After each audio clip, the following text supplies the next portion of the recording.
Je vais vous parler, moi, des HPI, c'est bien, on n'a pas trop parlé jusqu'ici, ça.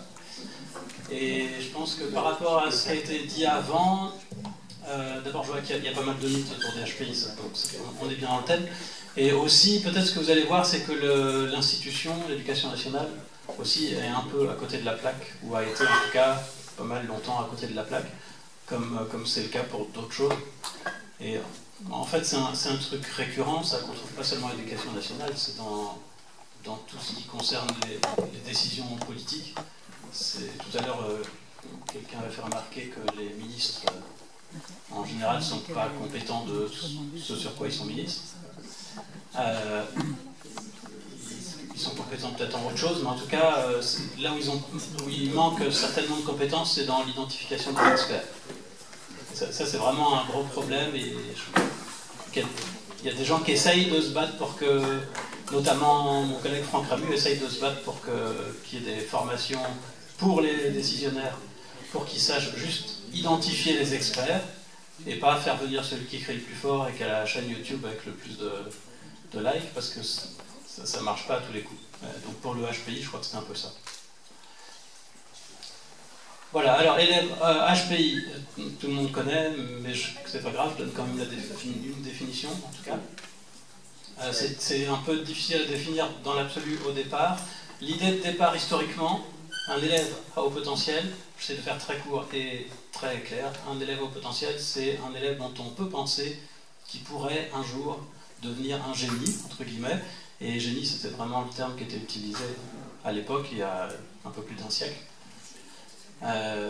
Et ça veut dire, en gros, que quand on cherche les élèves, les enfants au potentiel, on cherche à identifier des personnes qui ont ce qu'il faut, entre guillemets, pour éventuellement produire des choses révolutionnaires dans le domaine intellectuel. Donc ça peut être, peut-être qu'ils deviendront de grands scientifiques, peut-être qu'ils deviendront de grands philosophes, quelque chose comme ça. Et donc toute la question, évidemment, c'est de savoir ce qu'il faut pour que ça puisse éventuellement se produire. Et là, tout le monde n'est pas d'accord. Donc c'est le bazar, chacun y va de sa théorie, il y a toutes sortes de théories. Une de celles que je ne vais pas retenir, c'est la théorie des 3 anneaux, qui suppose que pour être à haut potentiel, en fait, il faut 3 éléments, qui sont en gros l'intelligence, la créativité et la motivation. Voilà, c'est pas les mots utilisés, mais je crois que j'ai 10 minutes, donc ça va être ça. Voilà, mais alors avec tous les modèles de haut potentiel intellectuel qui se sont développés, il y a un truc qui est absolument central, qu'on retrouve partout, c'est une intelligence élevée. Et c'est vraiment intelligence au sens tel que c'est mesuré par le QI, c'est-à-dire intelligence au sens général, qu'on appelle aussi puissance mentale, ou facteur G, c'est un truc assez général qui fait qu'on est assez puissant pour apprendre des choses, assez doué pour apprendre des choses. Voilà. Donc, comme c'est central, c'est ce qui est resté, et en tout cas du côté scientifique, c'est vraiment ce qui s'est imposé le plus, c'est ce qui est le plus consensuel, disons. On appelle personne à haut potentiel une personne qui a un QI supérieur ou égal à 130.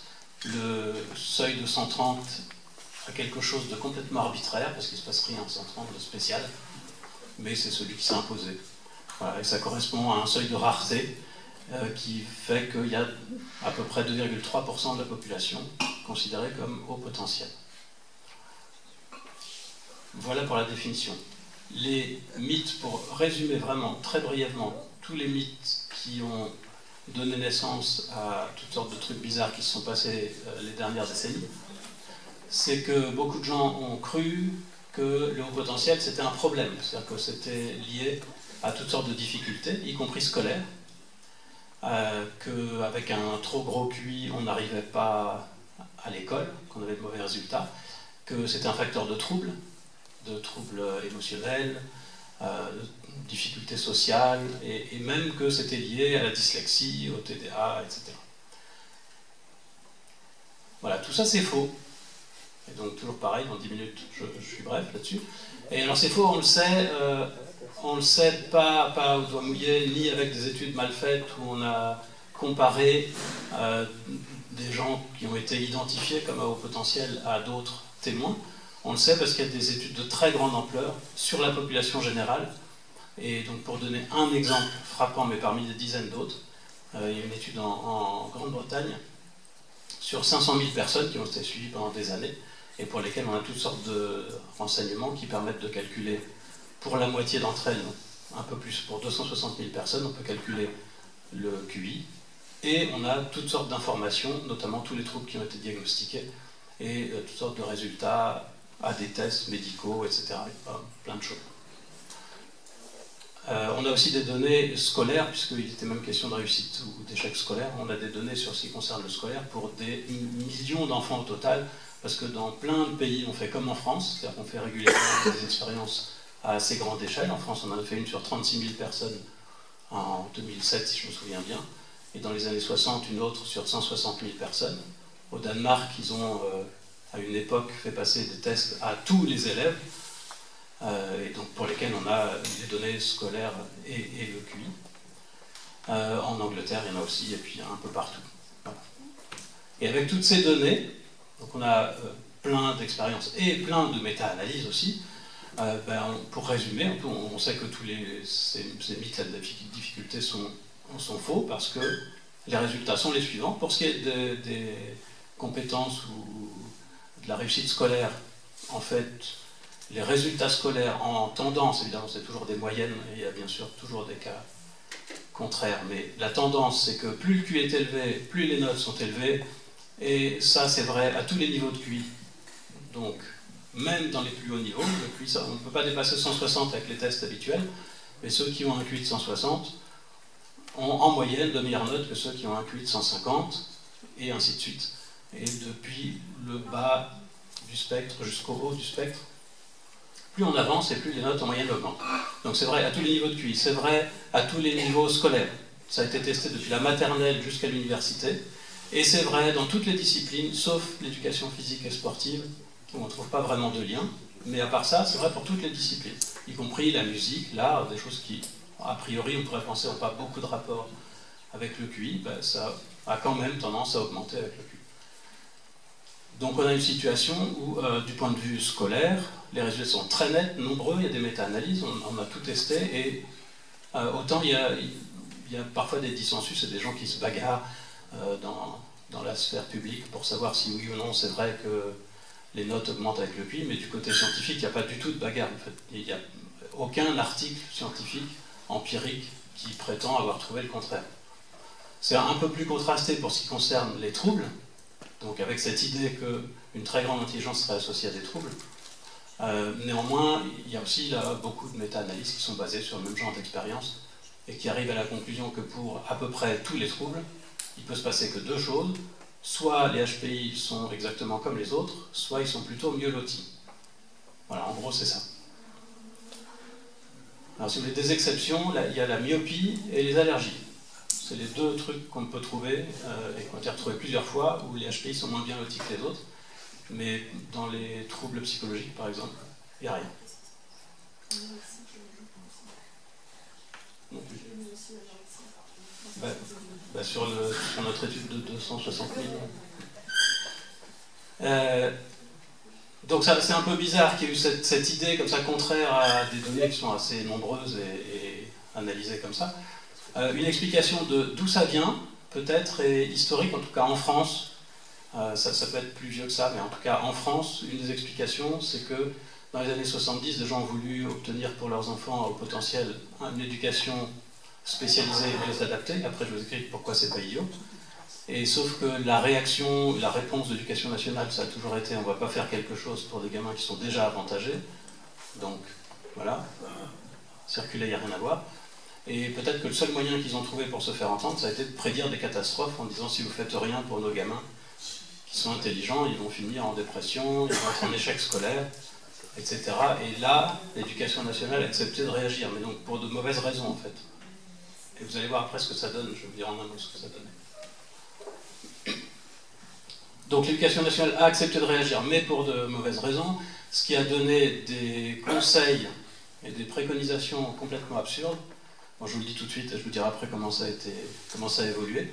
Mais l'éducation nationale publie à destination des enseignants un truc qu'ils appellent le vadémécum pour les élèves qu'avant ils appelaient intellectuellement précoces, et maintenant élèves à haut potentiel, pour dire aux enseignants ce qu'ils doivent faire avec les élèves à haut potentiel. Et jusqu'en 2019, le tout début de ce Vademecum, c'est vraiment le premier conseil qu'on donnait, c'était un petit truc avec des puces comme ça, et ça commençait par bien expliquer les consignes à l'élève à haut potentiel. Deuxième point, le rassurer sur ses capacités.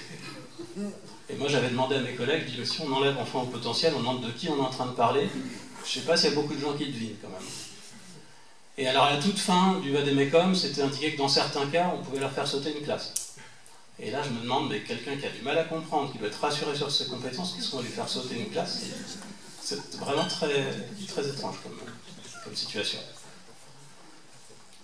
Alors en gros, je vous dis, je reviens à mon thème principal, je vous dis, ils vont plutôt mieux, ils sont mieux à l'école, ils n'ont pas de problème particulier, tout ça, ça c'est statistique. Donc pourquoi est-ce qu'on s'en battrait à faire quoi que ce soit en fait pour les élèves au potentiel? C'est pas contradictoire. En fait, les élèves au potentiel, on peut quand même les considérer comme des élèves à besoins éducatifs particuliers, et il y a au moins 3 raisons pour ça. Une, c'est, il y en a certains qui vont mal, d'abord, et donc pour eux, on peut faire quelque chose, et sans doute le fait qu'ils soient au potentiel, ça a une influence sur le genre d'aménagement qu'on peut prévoir pour eux. Deuxièmement, c'est, même pour ceux qui vont pas mal, peut-être qu'ils pourraient aller mieux si on faisait quelque chose, et ça semble bien être le cas. Donc, pour les élèves aussi, ça peut être bien, pour qu'ils puissent réaliser leur potentiel. On parle souvent d'ennui en disant le problème des élèves à haut potentiel, c'est qu'ils s'ennuient. Moi, j'ai vu une seule étude qui portait, entre autres, spécifiquement sur l'ennui, et c'était assez décevant, en fait, les résultats, parce que le résultat de l'étude, c'est que tous les élèves s'ennuient, pour des raisons différentes, que les élèves à haut potentiel, leur spécificité, c'est pas de s'ennuyer, c'est de s'ennuyer parce que c'est trop facile. Et quand on leur propose une éducation adaptée, ce que ça fait, c'est qu'ils s'ennuient pour d'autres raisons. Voilà ce qu'ils avaient trouvé, c'est la seule.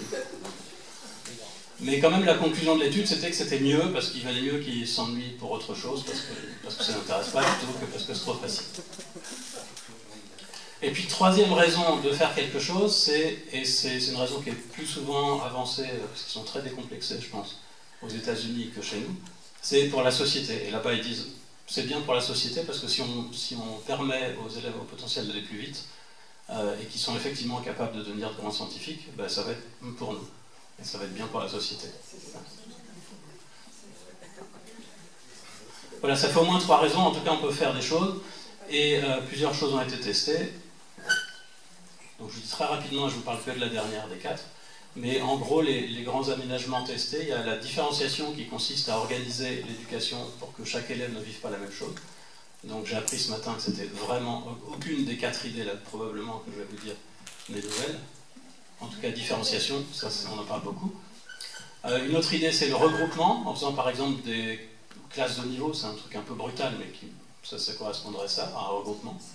Alors ça, c'est pas terrible, parce que si on met ensemble les élèves les plus forts et qu'on laisse les autres dans une classe séparée, en fait, c'est un effet sur les résultats scolaires positif pour les meilleurs et négatif pour les autres. Donc ça creuse les écarts, et si on regarde globalement, c'est pas terrible en fait. Une autre méthode, c'est l'enrichissement, qui consiste, en gros, on ne change pas grand-chose à ce qui se passe à l'école habituellement, mais on rajoute quelque chose avec cette idée que ce qui est embêtant pour les élèves au potentiel, c'est qu'ils ne sont pas suffisamment nourris intellectuellement, ou alors qu'ils n'ont pas suffisamment de contact avec des gens un peu comme eux, et en leur proposant des choses en plus, ça peut être un club d'échecs, n'importe quoi, du théâtre, ou même des colonies de vacances, souvent un thème scientifique par exemple, on va pouvoir les nourrir un peu plus. Et puis la dernière solution qui a été testée, c'est l'accélération. Accélération, ça veut dire, par exemple, sauter une classe. Mais en gros, l'idée, c'est on fait le même programme, mais plus vite. Sauter une classe, pareil, c'est la manière la plus brutale de faire. On peut aussi organiser l'enseignement pour faire 2 ans d'enseignement en 1 ou 3 ans en 2, par exemple. Tout ça, c'est des processus d'accélération. Et il y a plein d'études sur ces méthodes, et notamment sur l'accélération, et des méta-analyses aussi, qui conclut que c'est très positif et que ça n'a pas d'effet négatif visible. C'est positif sur les résultats scolaires. En gros, les élèves, après je précise certaines choses quand même pour mettre des bémols, mais en gros un élève qui saute une classe, il va avoir au final exactement le même niveau qu'il aurait eu 1 an plus tard s'il n'avait pas sauté de classe. Donc il n'y a pas de perte. Il n'a pas perdu tout ce qu'il aurait appris pendant 1 an. Et quand on regarde du côté socio-émotionnel, il n'y a pas non plus de difficulté particulière. Alors la question se pose tout le temps, de savoir ce qui se passe pour ceux qui sautent 2 ou 3 classes, et je n'ai pas la réponse, parce que dans les études, ils mêlent tout. Mais en tout cas, quand on saute une classe et que c'est fait avec prudence, donc c'est là qu'il y a quand même des choses à raconter, mais évidemment, dans les études, on ne regarde pas ce qui se passe si on fait sauter une classe à tout le monde. On fait sauter une classe uniquement à des élèves dont tout le monde pense, le psychologue scolaire et l'équipe, etc., et l'élève lui-même et les parents, que ce serait une bonne chose. Et donc quand c'est fait avec prudence et qu'on a pris en compte toutes sortes de choses, ça a des effets bénéfiques et on n'a pas observé d'effets négatifs. Globalement, évidemment, au cas par cas, ça arrive.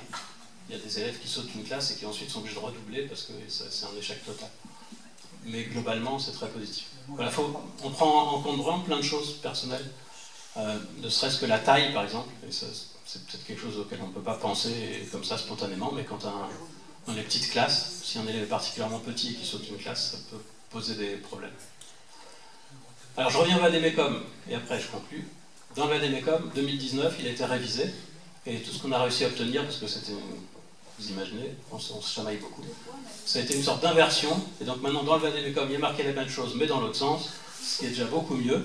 Ça commence par, on peut penser à des choses comme enrichissement, accélération, et ça se termine par, et dans le cas d'un élève à haut potentiel qui n'a pas confiance et qui a des difficultés à comprendre, par exemple parce qu'il a en plus des troubles, parce que ça arrive, dans ce cas, on remet ce qui était au début, avant, bien lui expliquer les consignes, le rassurer sur ses compétences, etc. Ouais.